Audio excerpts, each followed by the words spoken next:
After leaving the hidden chamber, he carefully tidied up the lower library as if nothing had happened. He hid the cracked shelf in a dark corner, then stacked books in front of it so the hidden door could not be seen. After finishing his work, Lin Feng carried a lantern and walked out.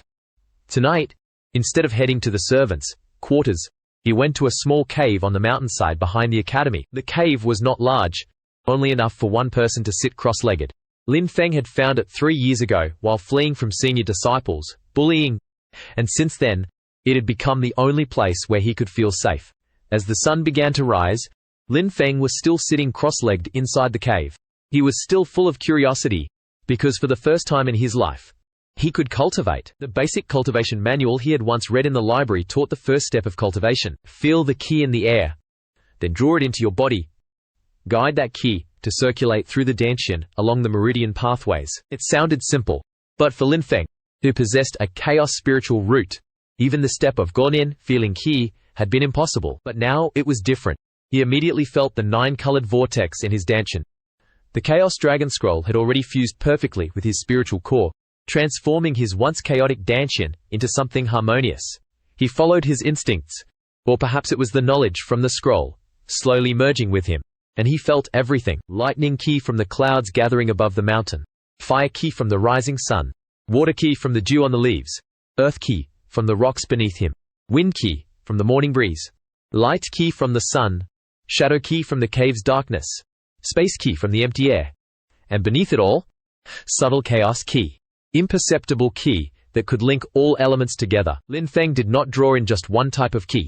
He drew in all of them at once. The qi flowed into his body through the pores of his skin and moved smoothly through his meridians.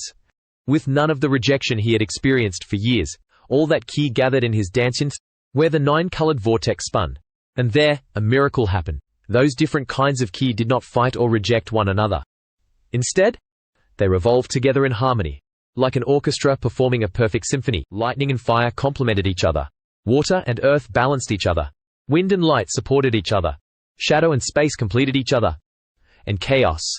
Chaos was the link that united them all. Lin Feng felt that power growing slowly but surely. His dantian, which had once contained only a small vortex, began to expand. Pure qi started gathering and forming the foundation of his cultivation. Sweat covered his forehead. This process was more exhausting than he had imagined. With each cycle of drawing qi from outside, refining it in his dantian, and circulating it through his meridians, Lin Feng did not stop. Not after 10 years of being mocked for being unable to do the most basic thing in cultivation. The sun had crossed the sky and begun to lean westward, and Lin Feng still had not moved from his first cultivation session. When he opened his eyes, the sky was already growing dark. His body was drenched in sweat, and for the first time in his life, Lin Feng felt true power. He raised his hand, and with a little concentration, tiny sparks of lightning danced at his fingertips. Then fire. Then water. Then the other elements, one by one, all bent to his will. First layer of the qi gathering realm. Lin Feng murmured, almost unable to believe it. In a single day, he had reached a level that would take normal cultivators weeks or even months. But of course he was not a normal cultivator. He was the holder of the Chaos Dragon Scroll. Lin Feng finally stood up, his legs trembling slightly from sitting too long. He needed to think carefully about his next step, because even though he could now cultivate, he was still only at the first layer of the qi-gathering realm. Meanwhile, Zhao Ming was already at the 3rd layer. Bai Yun was already at the 9th layer, and those were only inner disciples. What about the stronger core disciples who had already reached the foundation establishment realm? If Lin Feng suddenly revealed his cultivation ability, everyone would grow suspicious. They would start asking questions. And sooner or later, someone would uncover the truth about the scroll. Lin Feng could not allow that to happen. Not until he was strong enough to protect himself. I have to keep pretending to be a trash servant, he decided. At least for the next few months. Train in secret. Grow stronger, little by little, until the time comes. But even as he said it, Lin Feng knew it would not be easy. Pretending to be weak when you were actually strong. That required extraordinary discipline. Especially when people like Zhao Ming kept trampling on him.